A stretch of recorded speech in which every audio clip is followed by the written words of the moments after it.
Easter weekend. Beneath the Diamond District of London, a heavy industrial drill penetrates a 50-centimeter solid concrete wall. Look closely at the individuals operating the machinery. They are not highly trained tactical operatives. They are elderly citizens. One requires medication for severe diabetes. Another walks with a permanent physical impairment. The leader of the group is 76 years old. Above them, the city remains quiet. A security alarm triggers. The central police station receives the alert.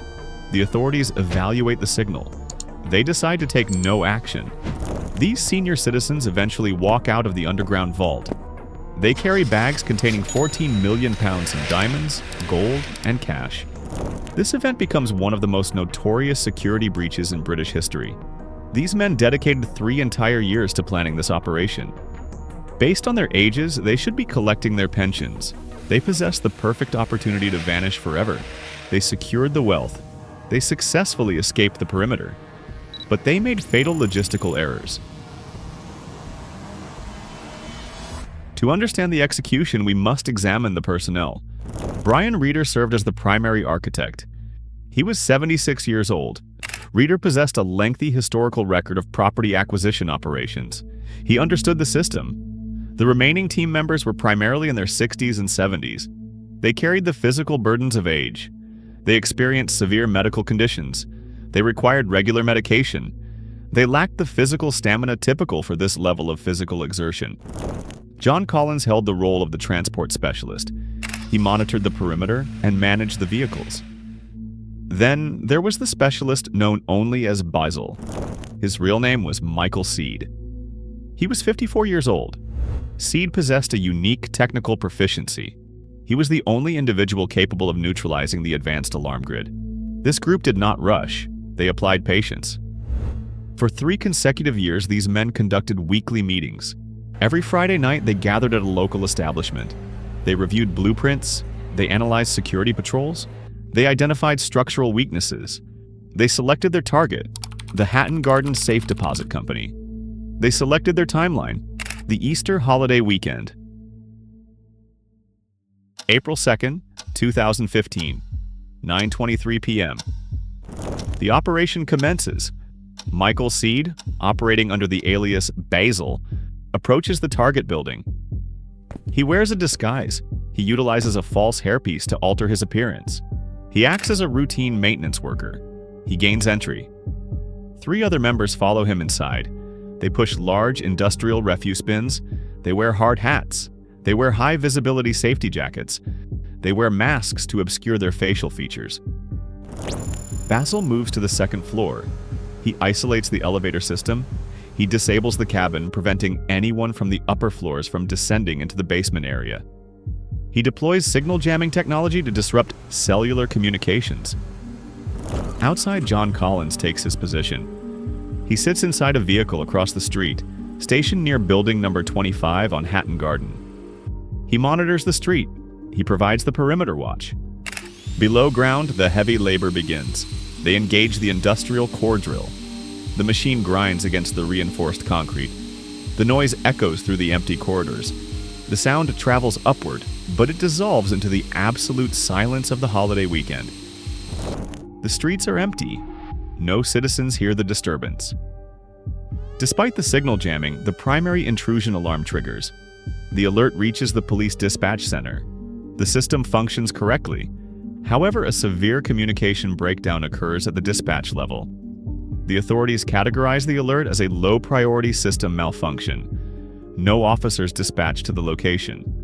The police department later issues a formal statement of regret. The apology recovers 0 assets. Back in the vault, the operation encounters a critical failure. The concrete gives way, but a heavy metal cabinet blocks the other side of the hole. The drill malfunctions. The path remains completely obstructed. Physical exhaustion sets in. The physical toll on the elderly men is immense. Brian Reeder, the 76-year-old leader, reaches his limit. He evaluates the situation. He decides the operation is a failure. He abandons the site. He travels back to his residence. The remaining members face a choice. They choose to persist. They have nothing to lose.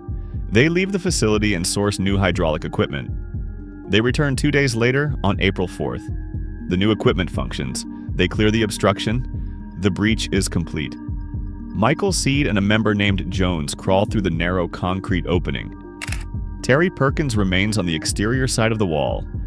Inside the vault, they pry open the secure boxes. They extract diamonds. They secure loose gemstones. They collect solid gold bars. They gather physical currency. They pass the inventory through the hole. Perkins loads the assets directly into the industrial bins. Sunday arrives. The extraction concludes. The men load the bins into a white transit van. John Collins drives the team away from the perimeter. They leave behind absolute structural devastation. 73 heavy metal safe deposit boxes hang open. The floor is covered in debris. Before departing, Basil executed one final security measure. He located the primary surveillance server. He removed the hard drives. He eliminated the visual evidence. However, he made a single catastrophic omission. He failed to identify a secondary, isolated camera positioned on a fire escape stairwell. That camera recorded everything. The investigation begins. Law enforcement discovers the secondary camera. The footage survives. The video does not reveal their faces, but it reveals the vehicles. Investigators identify the white Mercedes utilized by John Collins. This single data point breaks the entire case. The police utilize advanced tracking technology. They locate the vehicles associated with the suspects. They do not execute immediate arrests. They employ patience. They install hidden audio recording devices inside the suspects' vehicles. For weeks, authorities listen to the syndicate. The audio feeds provide an undeniable record of guilt. The elderly men engage in severe verbal altercations. They argue over the distribution of the assets. They blame each other for minor logistical failures. Furthermore, they display immense arrogance. They openly boast about the success of the breach. They discuss the details of their methods. They provide the police with a complete verbal confession. The authorities execute synchronized apprehension operations. The audio recordings serve as the primary evidence during the legal proceedings. The convictions are absolute. Yet, one man remains absent: Basil. Michael Seed vanished from the grid. He carried approximately 10 million pounds of the acquired assets. For 3 years, he evaded international law enforcement. In 2018, the pursuit concludes. Detectives analyze surveillance footage from various locations. They notice a specific physical trait. Seed possesses a highly distinct, asymmetrical walking pattern, the result of a chronic leg condition. This unique physical movement allows investigators to track him to a residential apartment. The police breach the door. They apprehend the final suspect. The legal system required total accountability. The syndicate paid a severe price. The physical reality of their age caught up with them. Individuals like Terry Perkins and Brian Reeder passed away while incarcerated or shortly after receiving medical release.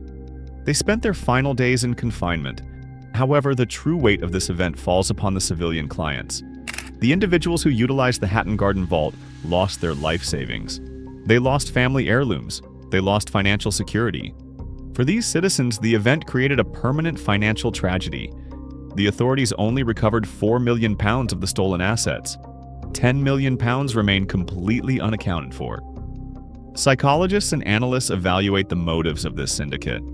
The audio recordings suggest this operation extended beyond mere financial gain. These men possessed enough capital to survive. They executed this breach to prove a point. They sought to demonstrate that they still possessed high-level operational capability in their twilight years. They wanted to prove they were still relevant. They succeeded in making history. They failed in keeping their freedom. Evaluate the methodology of this specific group. What is your assessment of a syndicate composed entirely of senior citizens operating at this magnitude? And the final variable remains unsolved. 10 million pounds vanished from the timeline. Where do you think the remaining assets are currently hidden?